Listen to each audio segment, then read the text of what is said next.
So what time does the 7 o'clock meeting start? 7 o'clock. So welcome to Position in Neutrality. Welcome to New Freedom. Tonight we're going to be taking a look at the first steps. I'm not going to do all the things I normally do. If you're brand new members here, you need to know that you're welcome to have your family here, regardless if you're just got here or whatever. They can get in at 6:15, spend the time with you while you're here, and see you doing better. And the same thing with Chaplain Lee's Recovery Church service on Saturday. Members, if you have family members that you're trying to get Christmas gifts for, if you'll check in with the chaplain, he's going to do a Christmas service on the 17th. And if you bring kids, he's going to make sure they get a gift. So even if you've never been to church before, bring the kids, at least get them a gift, right? You never know what.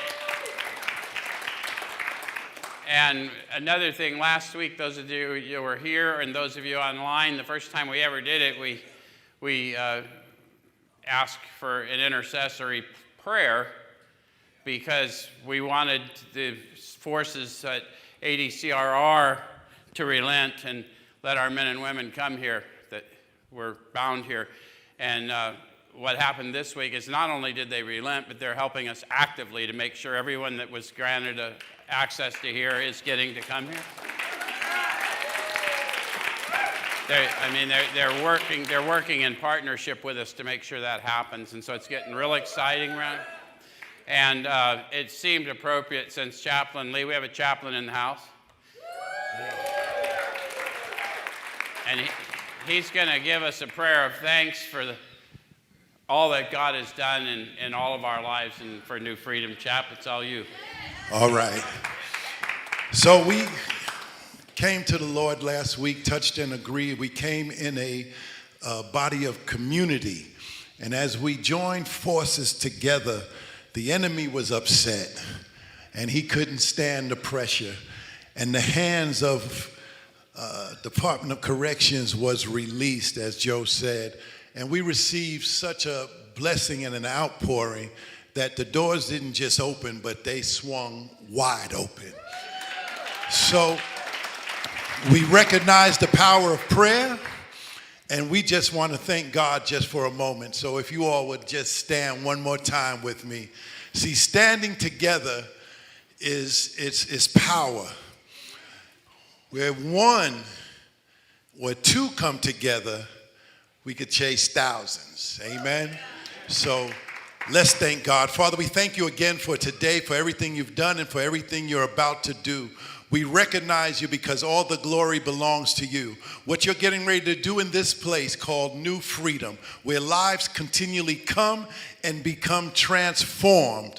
We know that it's nothing that man can do, but it's only you. So we thank you and we give you all the praise in advance for what you're about to do with the outpouring in this place, with the lives that will be transformed, the lives that will be changed, and the lives that will be propelled into society to do great things for the kingdom. In the mighty name of Jesus, we pray all these things, and we all touch and agree and say, Amen. Thank you, Joe. Thank you, Chaplain Lee, and thank you, ADCRR, Department of Corrections. Hey, just so you guys know, you guys programming here, we are moving forward full speed with the Women's Center. We went and looked at it today, and we took the Department of Corrections with us. We're so sure it's happening, they're picking out their offices. That's how clear, right? So it's a victory for all of you and for everyone that's coming behind you, right? And we're thrilled. Okay, so we're in step one tonight. We're going to launch right in. The first thing I want to do about the step one experience is take you forward to the first edition of your book, so you understand why we do this session the way we do this session and why we've always done it this way. A lot of times over the years, people kind of make stuff up and they add it in, and people are sitting in the rooms of the fellowships. They think they're in the program, and then they hear stuff and it becomes doctrine, but it's not part of what the original members of Alcoholics Anonymous wrote about their experience. So we want to call your attention to, you're not in the program unless you're in the book. You're in the fellowship. And this is their testimony. So our job is not to change what they had because we had a different experience, but to find our experience within theirs. Because theirs can be scaled and duplicated. Ours is a one-off. Does that make sense? Okay, so they talk in the foreword to the first edition. It says, we of Alcoholics Anonymous are more than 100 men and women who have recovered from a seemingly hopeless state of mind and body. To show other alcoholics precisely how we have recovered is the main purpose of this book. So who's we that we see on all the walls in fellowships? The first 100, not us, which is why we don't want to change it. Because if I want what they had and I'm willing to go to any lengths to get it, then I'm ready to take certain steps. And those certain steps are found in this process that they describe. Does that make sense? So that's why we do this here. It's not for me to tell you what the book says, but to show you what it says to me and encourage you to have your experience. And if we both do our job, we'll share a spiritual experience in this room tonight and every night. Yes? Yeah. All right, so I'm going to go right from there. I'm not going to get into the history tonight because I don't think it's necessary. I want to look at Bill's story. No, I want to go to the doctor's opinion briefly.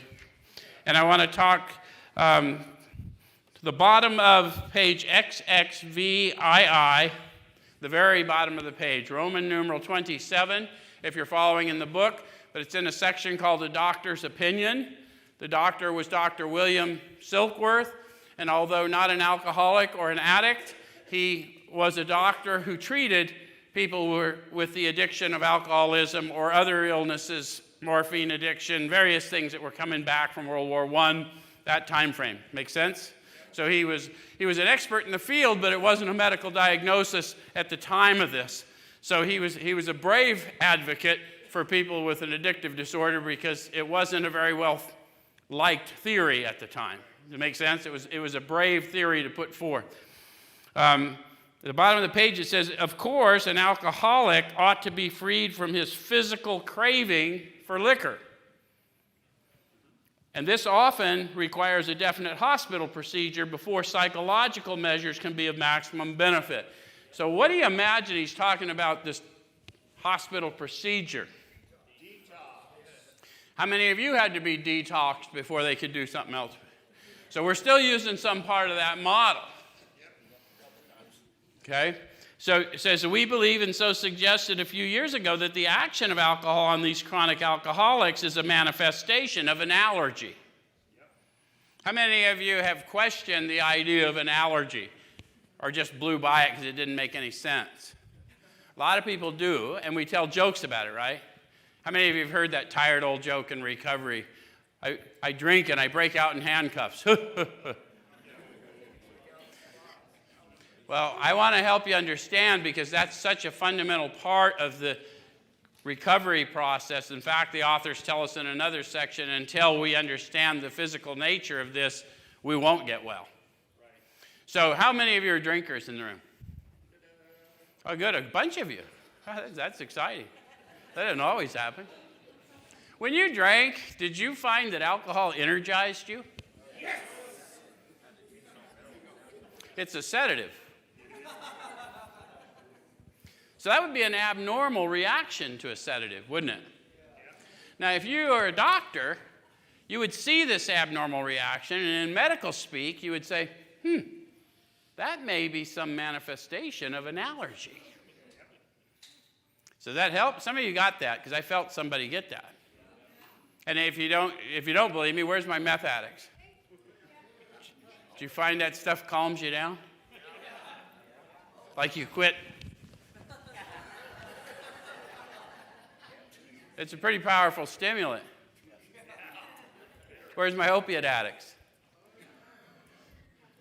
Any of you surprised people by when you finally got a fix? You're up cleaning the house and shit.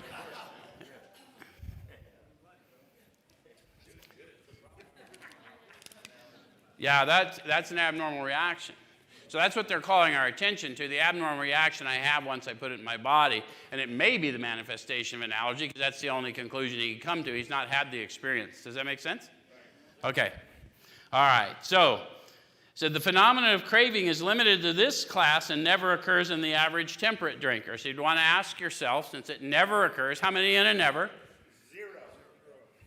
So have you ever put alcohol, cocaine, methamphetamine, heroin, whatever, fentanyl in your body and discovered you took more than your original intent? Yes. A lot of times. So that never happens in an average temperate user. That doesn't mean you're an addict or an alcoholic of the hopeless variety, but it means you're not temperate. Right. So we're crossing off the list. Does that make sense? Yeah. Okay. All right. So then it says these allergic types can never safely use alcohol in any form at all, and once having formed the habit and found they cannot break it. So have you found that you formed a habit that you have not been able to break? Yeah. Notice they use the word cannot safely use. Because some people may not be an alcoholic, but how many of you, when you used, you often got into a scrape? How many of you didn't get in a scrape every time you used?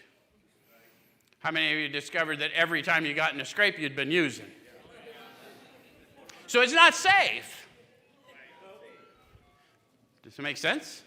We're trying to help you self-diagnose. I'm not trying to tell you, but we're trying to dissect what the man said, okay?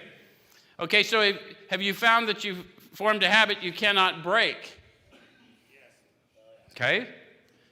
Have you lost your self-confidence? Yes. And don't say yes just because Sean says yes. He's been through this. Sometimes we doubt we've lost our self-confidence. Sometimes we think, oh, I just don't have enough willpower. But then you're not believing that this is really a disease of the mind and body, right? But we'll help you with that, okay? Their reliance upon things human. Their problems pile up on them and they become astonishingly difficult to solve. Did you at least find that you did have a series of problems piling up on you that became astonishingly difficult to solve? Okay, so we don't know yet that we're an alcoholic or an addict of the hopeless variety, but what we do know is I now know enough information about the condition and my experience that I might want to read further. Right? Okay. So then it says frothy emotional appeal seldom suffices. How many of you had people begging you to just stop? If you loved me, you'd stop. How many of you loved them? How many of you stopped? I mean stopped and stayed stopped. Not just enough to fade the heat. You know what I mean? Okay. The message which can interest and hold these alcoholic people must have depth and weight. See, I've got to talk to you not in the common language of people that don't understand the condition. I've got to talk to you as someone who has experienced the condition. I've got to talk to you about a condition that although I knew I was drinking and drugging myself to death and ruining the lives of my children and my family, and I desperately wanted it to stop, I could manifest no outward reaction to prove that to anybody. Not threat of jail, not reality of jail, not threat of whatever.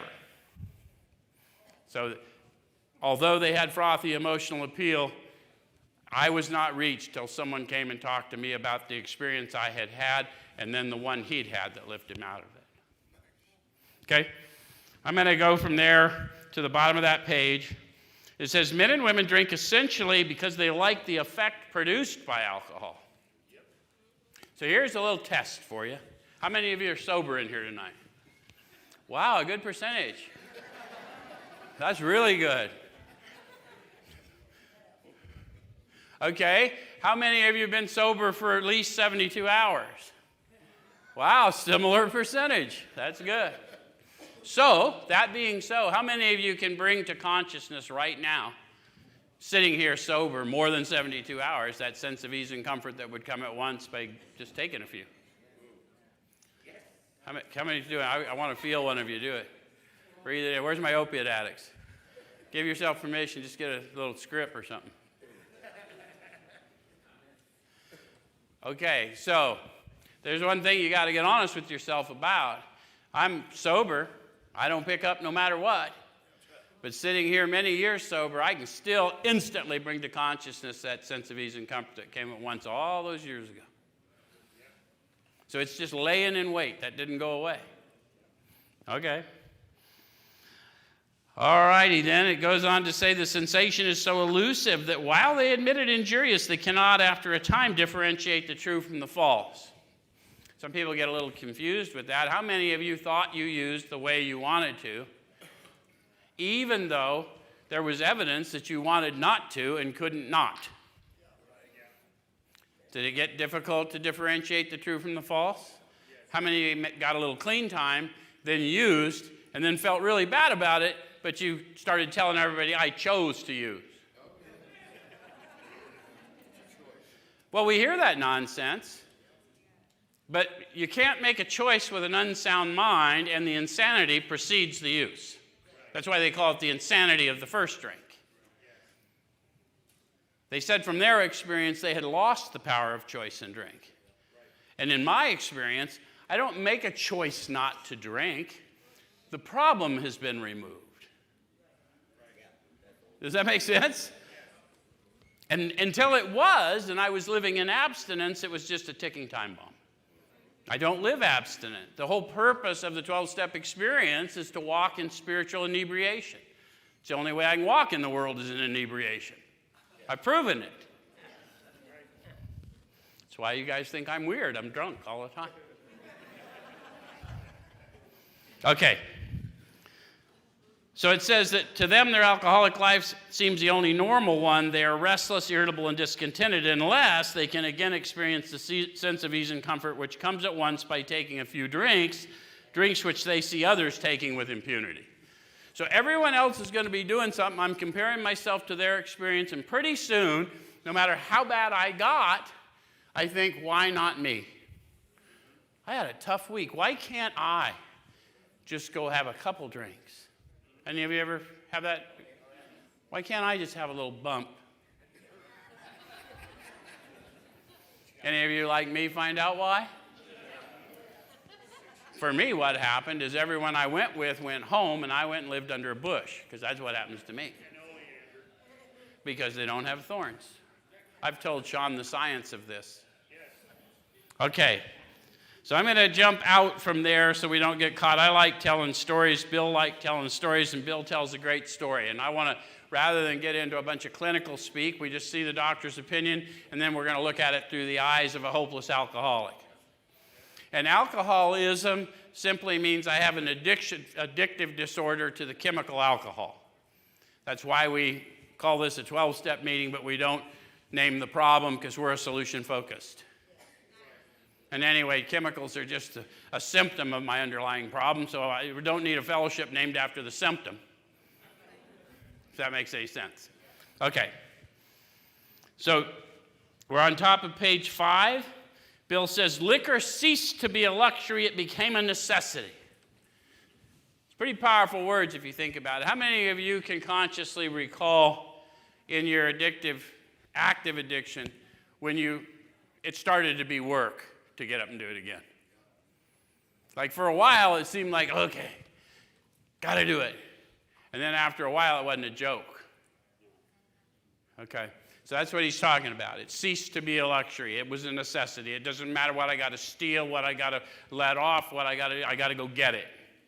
Okay, all right, so it says, for him it looked like this. 2 bottles of gin, often 3, got to be routine.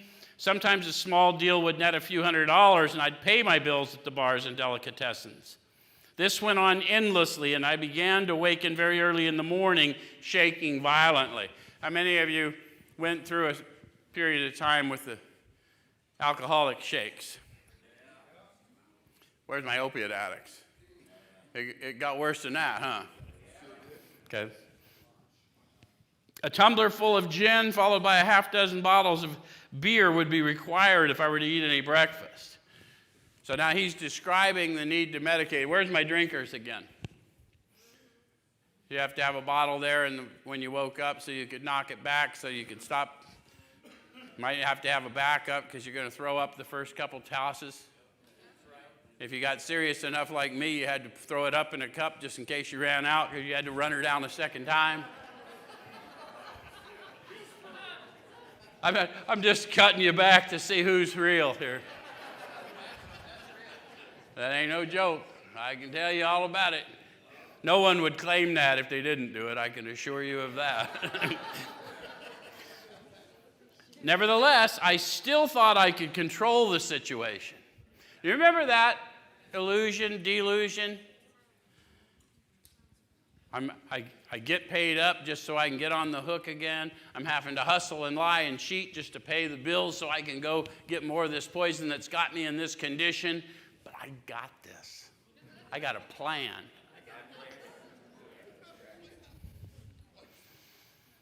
So that's what he says. I still thought I could control the situation, and there were periods of sobriety which renewed my wife's hope. Any of you take somebody with you on the journey?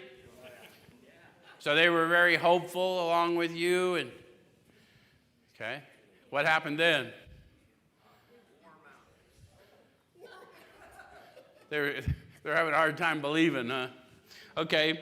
So then he says gradually things got worse. So he's describing all this calamity, and it probably, to those watching him, looked like he was in free fall. Any of you know what I'm talking about? How many of you had the people in the fellowship saying, if you quit digging, if you haven't hit the bottom, quit digging. And I'm like, motherfucker, I'm in free fall. When I started falling, I didn't think to grab a shovel. They know digging happened. You know what I'm talking about? Because we are incomprehensible. They don't understand. There is no bottom to hit. Okay, so the house was taken over by the mortgage holder. My mother-in-law died. My wife and father-in-law became ill. Then I got a promising business opportunity. Stocks were at the low point of 1932, and I'd somehow formed a group to buy. Any of you were able to get sober up for a day or two and run a hustle? That's what Bill did. Okay? He said he was to share generously in the profits. Did you have it all set up? You were going to do all right?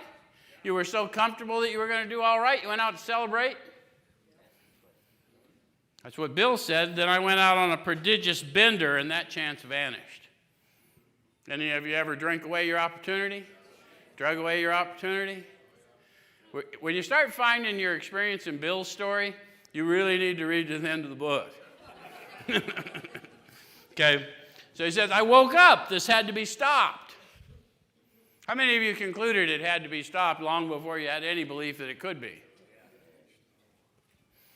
I saw I could not take so much as one drink. I was through forever. How many of you made that promise to yourself? How many of you learned along the way not to tell anyone else that little secret just in case it didn't turn out? There you go. Before then, I had written lots of sweet promises, but my wife happily observed that this time I meant business, and so I did. I was so convinced I was able to convince her. Shortly afterward, I came home drunk. Any of you have that experience? Any of you remember how just completely demoralizing that is? Okay. I'm wanting you to tie into these experiences because we're going to bounce between the experience of powerlessness and the experience of power. And to the extent there's choice, I'm going to have to pick a spiritual path, or I'm going to have to stay where I am and blot out the consciousness of my miserable existence the best I can. So when you experience powerlessness, then you'll know to capture the thought and keep moving, keep seeking. Does it make sense? Okay. All right. So it says, shortly afterward, I came home drunk. There'd been no fight. Where had been my high resolve? So he's asking himself a question. Any of you get there? You wouldn't talk that way exactly, but what the hell happened? Not talking about when you ended up using, but when you woke up and realized the secret was out. I simply didn't know. How many of you got to the point where you were at least honest with yourself enough to know, I don't even make up excuses anymore because I honestly don't know why I do it? And then somebody says, yes, you do, and then you just coughed up a lie. Right? Okay. It hadn't even come to mind. Someone had pushed a drink my way, and I had taken it. Was I crazy? The thing I want to show you about reading and experiencing this book is every place they put a question mark, take the question inward. It's a question for you. Eyesight without insight is spiritual blindness. So I want to go in and put myself in his shoes and align my experience with that and that thought. Does it make sense? So how many of you wondered if you were crazy? How many of you have since learned, yep, you're crazy? That's one of the things people don't understand, because alcoholism and addiction doesn't necessarily look like some of the other mental illnesses in the spectrum. And all mental illness really is extreme human behavior. And so what's happening may not be recognizable. It looks like choice, but we have no control over it. So therefore, because of the insanity, it's not choice. Does it make sense? Okay. All right. So I began to wonder for such an appalling lack of perspective seemed near being just that. So Bill's starting to tell you what he meant by the insanity of alcoholism, not stuff you've heard in the rooms over the years. It's not doing the same thing expecting a different result. And that's not me being technical. It's not the description of alcoholic or addictive insanity. Because if you took it far enough, you did the same thing with no expectation of a different result. Fucking A. Almost welcomed it. This is going to suck. Watch. Bring a camera. It's going to be epic. So we need to remember that what they're talking, it's an appalling lack of perspective. In light of my history, when I drink and drug, I'm going to do it again. And I even have a gap since the last time. It makes no sense. I'm going to lose it all. And I'm going to do it anyway. It's an appalling lack of perspective. Okay. Renewing my resolve, I tried again. Some time passed, and confidence began to be replaced by cocksureness. Now, those are weird words for us today, but how many of you got a little time in recovery and then started, I got this. Got a 90-day chip. I'm going to start telling others what to do.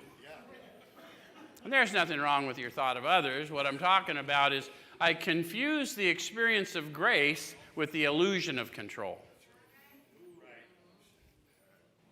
And when that happens and I don't continue to develop spiritually, eventually the illusion of control is so persistent, I chase it into the gates of insanity or death. Make sense? All right. So, I could laugh at the gin mills. Now I had what it takes. One day I walked into the cafe to telephone. In no time at all, I was beating on the bar, asking myself how it happened. As the whiskey rose to my head, I told myself I'd manage better next time, but I might as well get good and drunk then, and I did. So see how he still thinks after the first drink it's a decision, but he doesn't even know that before the first drink he was already done. This is his learning curve. Does it make sense? Okay. Then he's going to tell us of an experience, and it isn't pleasant, but I want you to have it if you will, because all of us know it if we belong in a fellowship for addiction recovery. It says the remorse, horror, and hopelessness of the next morning are unforgettable. So how many of you some of you have felt you internalize that? The remorse, horror, hopelessness. Here we go again. It's going to happen again and again. And you're sitting here sober, right? So it is unforgettable, isn't it? Okay? The courage to do battle was not there. Any of you got there where now I've used, now I'm into the hopelessness, and I'm not ready to go, especially us opiate addicts, because we know we're going to be good and dope sick. No, like, yeah, no, screw that. Okay. All right. So it says the courage to do battle was not there. My brain raced uncontrollably, and there was a terrible sense of impending calamity. I hardly dared cross the street lest I collapse and be run down by an early morning truck, for it was scarcely daylight. Any of you get so spun and so just torn down that you really weren't even sure you could walk to where you needed to walk to be safe? Of course you have, because we've been running together for a minute, huh? That's what we do. Okay. An all-night place supplied me with a dozen glasses of ale. My writhing nerves were stilled at last. A morning paper told me that the market had gone to hell again. Well, so would I. The market would recover, but I wouldn't. That was a hard thought. So go with him and think about that time in your addiction where you saw other things happening, rebounding, and you're on the next downward spiral, and you're like, I'm just toast. Okay? So then the thought comes, should I kill myself? How many of you had that thought? How many of you had it more than once? How many of you took a stab at it? The rest of us were just on the installment plan? Okay. Yeah, suicide on the installment plan is what we call active addiction. That was a hard thought. Should I kill myself? No, not now. Then a mental fog settled down. Jen would fix that. So 2 bottles and oblivion. The mind and body are marvelous mechanisms, for mine endured this agony 2 more years. Sometimes I stole from my wife's slender purse when the morning terror and madness were on me. How many of you did that? Wife, husband, roommate, took the money. There's 2 of you in the house. No earthly explanation for where the money went, except... You know where the money is? It was in my purse, in my pocket, in my drawer? Nope, fuck no. You sure you didn't lose it in the couch? Let's look.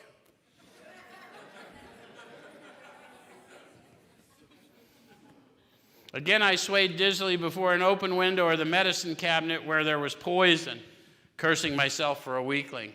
Any of you get there where you're just so full of self-condemnation that you couldn't get beyond it? Okay. There were flights from city to country and back as my wife and I sought escape, and then came the night when the physical and mental torture was so hellish, I feared I would burst through my window, sash and all.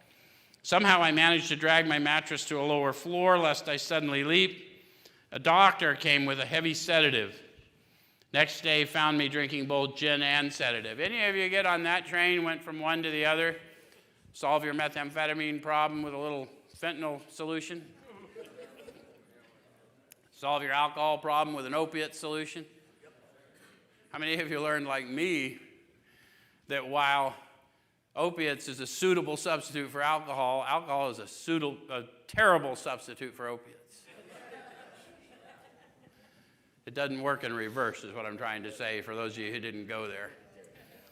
Okay, so next day found me drinking both gin and sedative. This combination soon landed me on the rocks. So most of us have some experience with that crash, right? Now I'm strung out on multiple things. Okay. People feared for my sanity. Anybody start to catch on to maybe you were a little abnormal?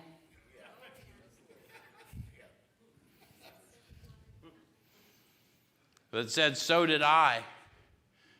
How many of you got into the fear that maybe this isn't an act? You know what I'm talking about? Where I pretended like I was acting and I'm all tough and I can do this again. And of course I'm this way, I'm crazy. And then one day I thought, dude, maybe this isn't an act. Any of you with me? I mean, when you wake up in your car with a parrot on your shoulder.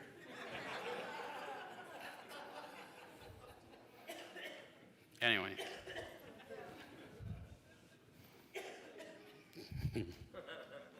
Okay. I had a parrot, and when I was running and gunning out there, I had the parrot, and it kept the people away from me because when you see someone as toasty as I was, with a big white parrot on their shoulder that's barking like a dog, ain't nobody coming near you. Trust and believe. How many of you experienced homelessness and know we put on an act to keep people away? I didn't have to do nothing but just get that parrot to bark. Anyway. My brother-in-law is a physician, and through his kindness and that of my mother, I was placed in a nationally known hospital for the mental and physical rehabilitation of alcoholics. Under the so-called belladonna treatment, my brain cleared. Hydrotherapy and mild exercise helped much. Best of all, I met a kind doctor who explained, though certainly selfish and foolish, I'd been seriously ill bodily and mentally. So he went through what we just went through, explaining to Bill about this manifestation of an allergy that manifests as a craving beyond my mental control, and that you didn't drink because you were alcoholic, but it was because you were alcoholic you drank that way. And when you go to seeking power found within you, you need to know you don't sin your way into being a sinner. You're born a sinner and you get redeemed. Just sometimes we don't teach that very good either. Okay, so it says, it relieved me somewhat to learn that in alcoholics, the will is amazingly weakened when it comes to combating liquor. Why would that give us comfort? I really thought I was just completely morally bankrupt as far as I went. So I had to know that the will that I had once had to do sometimes very difficult things and sometimes very great things was simply no longer present. Does that help? Some of you felt that. Okay. Though it often remained strong in other respects, my incredible behavior in the face of a desperate desire to stop was explained. So those of you who have struggled, who's in the room that had to pick up 30-day chips more than once?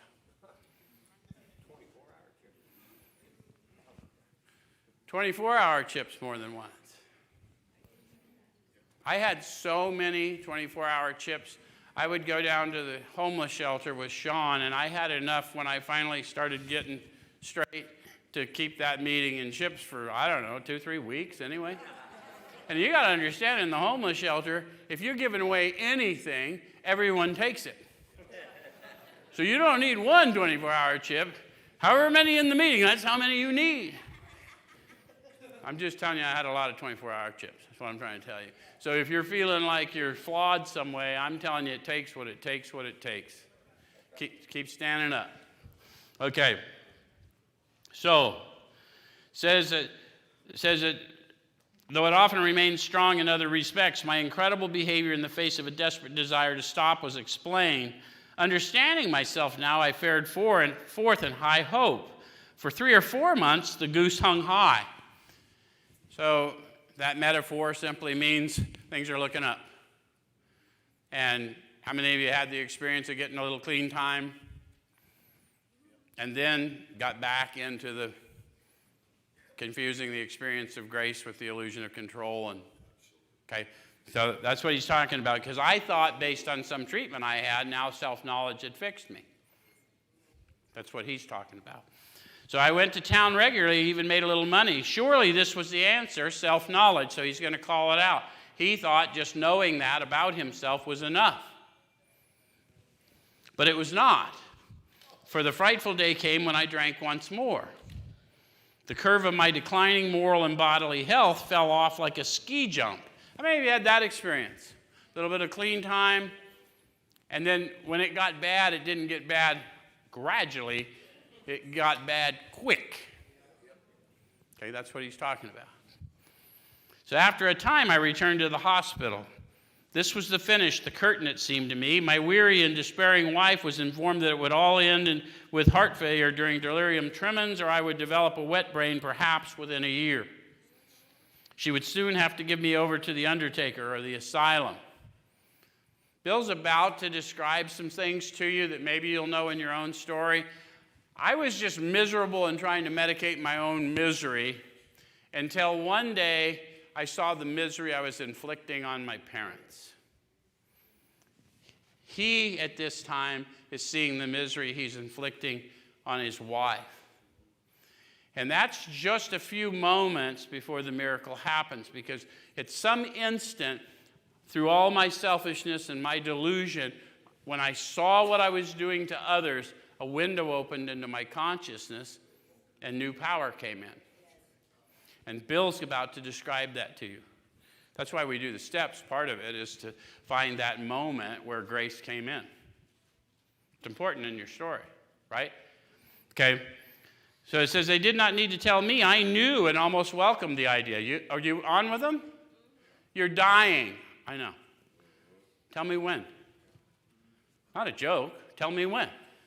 I know I'm dying. I'm dead now, quite frankly. I just don't have the sense to die and lay out, Okay.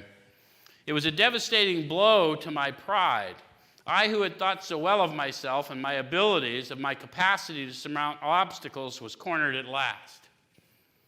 Now I was to plunge into the dark, joining that endless procession of sots who had gone on before. See, I always thought they were worse than me. I always thought I could pull out when I wanted to. I was doing what I wanted to, even though it was clear I was not equipped to do what it was I had to do. Anyone with me? Then when it's getting near the end, shoot, I'm one of them cats. Okay, that's what he's saying. I thought of my poor wife. See how his thought changes again? There had been much happiness after all. What would I not give to make amends? But that was over now. So he immediately went back to self-pity, but he changed his thought for a minute. And pretty soon, events started to unfold for him.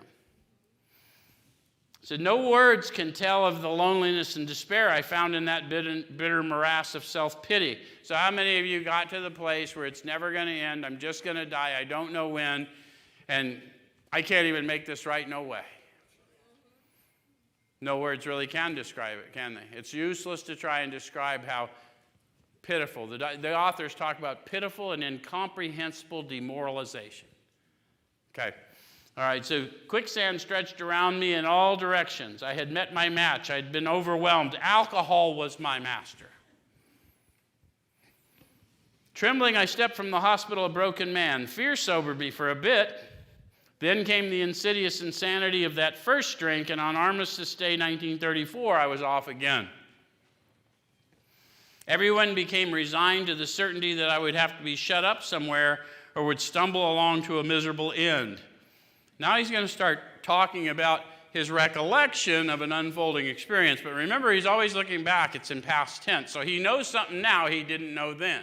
How many of you looked back even 30, 40, 60 days from your last, and so much had transpired in your mental acuity, it was like a different person, a different experience. So that's what he's telling you this story. He's got some clarity in it, but it's not instantaneous when you're living it. You got to kind of walk it out, right? Okay. So he said, how dark it is before the dawn. In reality, that was the beginning of my last debauch. I was soon to be catapulted into what I like to call the fourth dimension of existence. So he doesn't do much writing explaining the fourth dimension of existence, but we know because of the time, the fourth dimension is time and space, yes? And so basically, if you're in the fourth dimension of existence, you're beyond time, you're beyond space, you're in the here and now. If that makes any sense. And those of you who learn to live in the here and now know that wherever you are, there you are, and most of it's survivable. And if it isn't survivable in the here and now, you got no more problems anyway. Right? Okay. All right, so I was to know happiness, peace, and usefulness in a way of life that is incredibly more wonderful as time passes. So the reason you got to look this down is because all of us want to know happiness and peace and usefulness. And it's based on a way of life. It's not based on going to meetings. It's based on a life of servitude, guys. And that we just do a terrible job in our fellowships of telling people it's not a one and done. It's a way of life, and it requires discipline, and it requires an active capturing of the thoughts and turning them to others. Okay? So near the end of that bleak November, I sat drinking in my kitchen. Any of you still had a kitchen to go drink in towards the end? Some of us didn't, but anyway. With a certain satisfaction, I reflected there was enough gin concealed about the house to carry me through that night and the next day. Any drinkers? Were you hiders? Drinkers or hiders? Do you remember having it hidden everywhere? In the car, under the seat, maybe? Everywhere. Okay. My wife was at work. I wondered whether I dared hide a full bottle of gin near the head of our bed. I'd need it before daylight. Any of you get sick enough you needed a nudge just to wake up and not be in DTs? Okay. My musing was interrupted by the telephone. The cheery voice of an old school friend asked if he might come over. He was sober. That's in italics, those of you who are not following the book. So important you get that. It's such an unusual event that his old school friend was coming over. He was in New York. Apparently he had to travel to New York, and he was sober. And Ebby was that guy for Bill. How many of you took it pretty far out? Remember how we always tried to have one out there that was worse than us? So at least I'm not that bad yet. So that's Ebby. Ebby is, at least I'm not that bad yet. So it's really weird that he's in New York and sober. It was years since I could remember his coming to New York in that condition. I was amazed. He's trying to get our attention because this is just not possible. Some people may have thought that about you. I guarantee you some people thought that about me. Okay? Rumor had it that he'd been committed for alcoholic insanity. I wondered how he had escaped.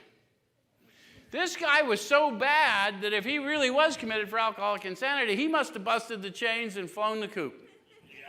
There ain't no way they let this cat out. Okay?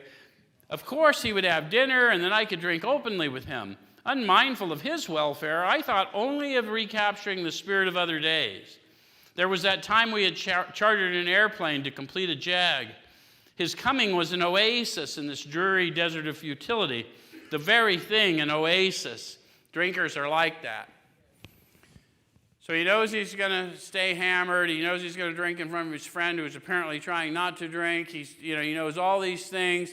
And you got to question when he says drinkers are like that, and you want to find yourself in there, you got to ask yourself, what's an oasis?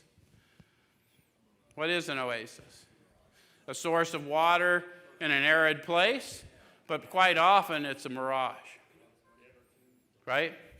How many of you went from mirage to water to mirage, and the water got a lot stretched out after a while? Okay? That's why drinkers are like that, because we can still recall something that hadn't happened in years and just know it's coming again. Okay? All right. So it says, the door opened and he stood there fresh-skinned and glowing. I always like you to consider that. This is a man, a war hero, describing his drinking buddy who's a man. And he's describing him to us as fresh-skinned and glowing. So there's some reason, something is different about this. Yes? Okay. There was something about his eyes. He was inexplicably different. What had happened? It caused him to go inward because it was so profound how different this man looked. How many of you have met somebody who you knew out running, and all of a sudden it was obvious, you couldn't hardly recognize, but they were different? That's the experience of it. Okay? So I pushed a drink across the table. He refused it. Disappointed, but curious, I wondered what had got into the fellow. He wasn't himself. Have you ever been disappointed but curious? It's kind of, this is, because I was taught you don't trust someone's not drinking. So I'm going to be a little disappointed. And then I'm going to go, well, more for me. Right? Okay. So it says, come, what's all this about? He's going to ask. I don't know. He looked straight at me, simply but smilingly. He said, I've got religion. Now, I need you. I don't care what your spiritual beliefs are. I don't care if you're atheist, agnostic, Pentecostal, whatever you got going on. If you're drunk and drinking, and the buddy you brought over that you thought you could have a drink with, when you ask why he is the way he is, says, I got religion, the fun meter goes, this is going to suck. Right? Okay. He says, I was aghast, so that was it. Last summer, an alcoholic crackpot, and now I suspected a little cracked about religion. Because we have ideas about that, right? He had that starry-eyed look. Yes, the old boy was on fire, all right. See how he's misidentifying his redemption with something else? But bless his heart, let him rant. Besides, my drink would last longer than his preaching. Here's where it was profound for Bill. It says, but he did no ranting. In a matter-of-fact way, he told how two men had appeared in court persuading the judge to suspend his commitment. They had told of a simple religious idea and a practical program of action. That was 2 months ago, and the result was self-evident. It worked. They take you to the third step prayer. Take away my difficulties, that victory over them may bear witness to your love, your power, your way of life. It isn't my bragging, it's their observation of my obviously changed condition. And when they ask, I say, my testimony. 2 guys I've never met showed up in court. I was about to be committed for alcoholic insanity. And they said that if I wanted to go with them, that they would take me and show me what they had been shown, and the judge released me into their custody, and the condition was that I had to go tell somebody else, and now I'm here to see you, Bill. Pretty profound, isn't it? How many of you felt that? Yeah. Okay. So it says that was 2 months ago, the result was self-evident, it worked, and he had come to pass his experience along to me if I cared to have it. Notice what he said he did. He came to pass his experience along to me, if I would have it. I was shocked, but interested. Certainly I was interested. I had to be, for I was hopeless.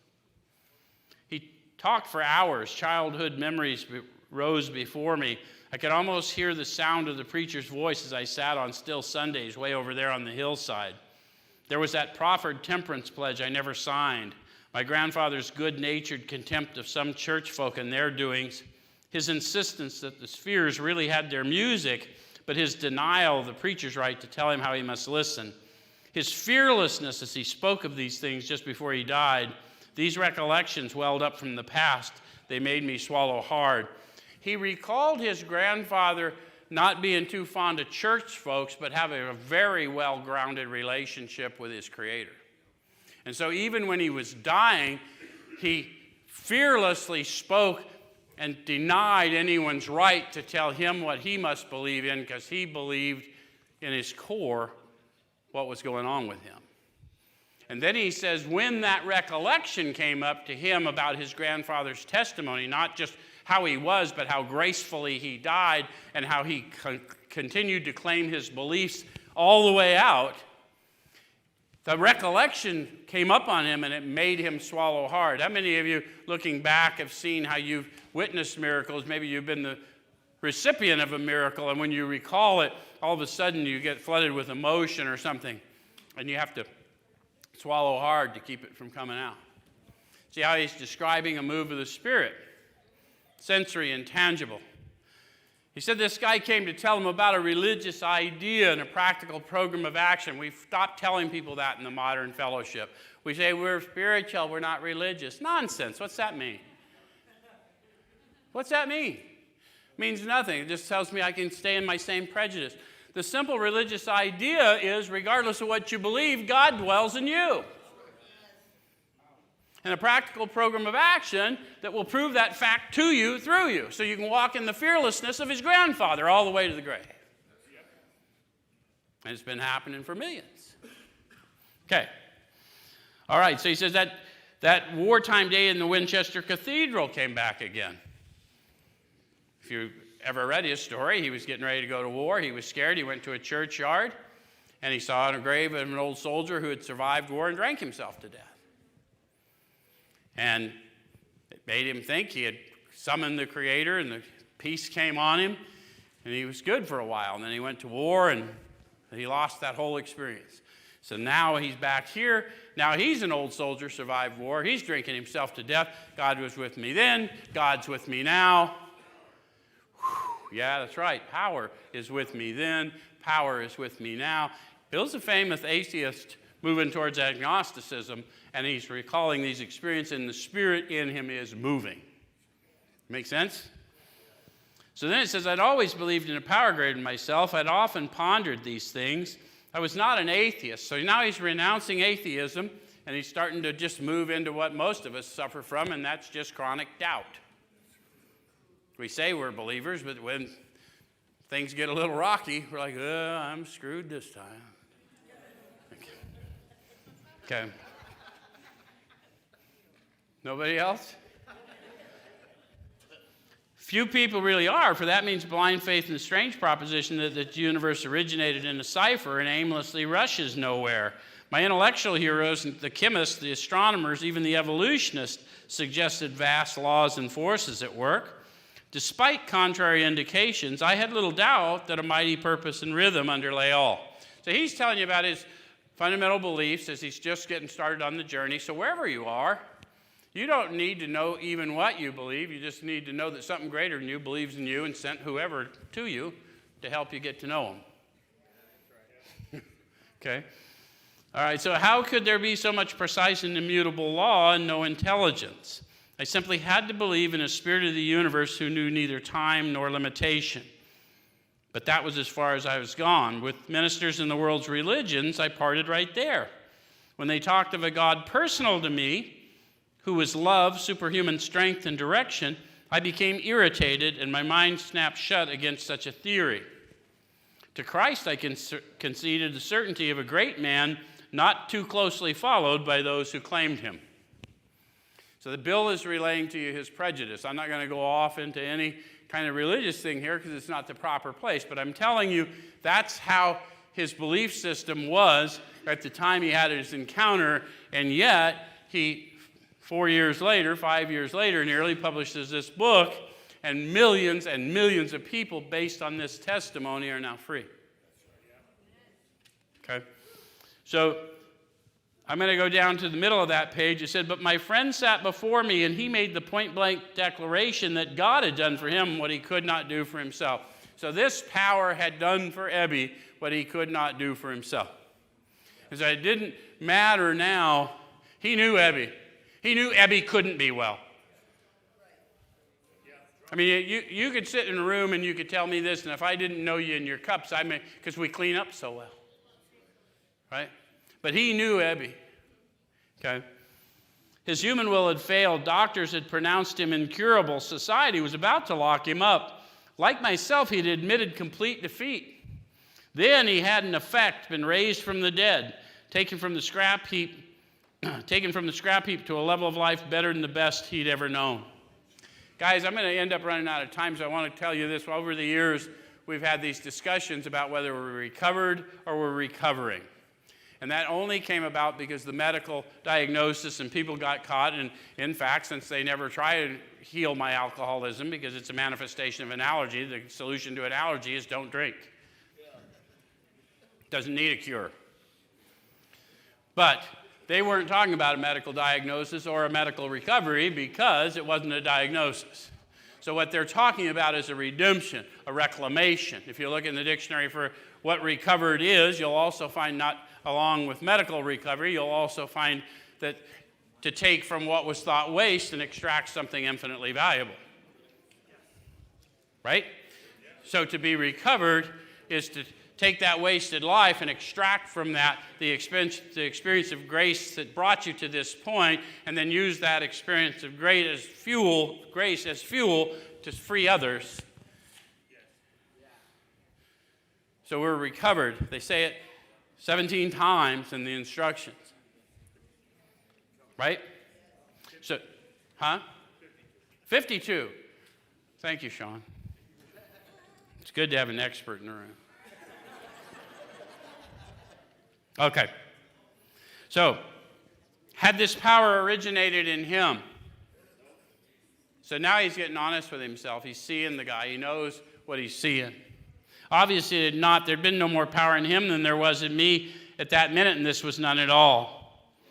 And then it says that floored me. It began to look as though religious people were right after all. Here was something at work in the human heart which had done the impossible.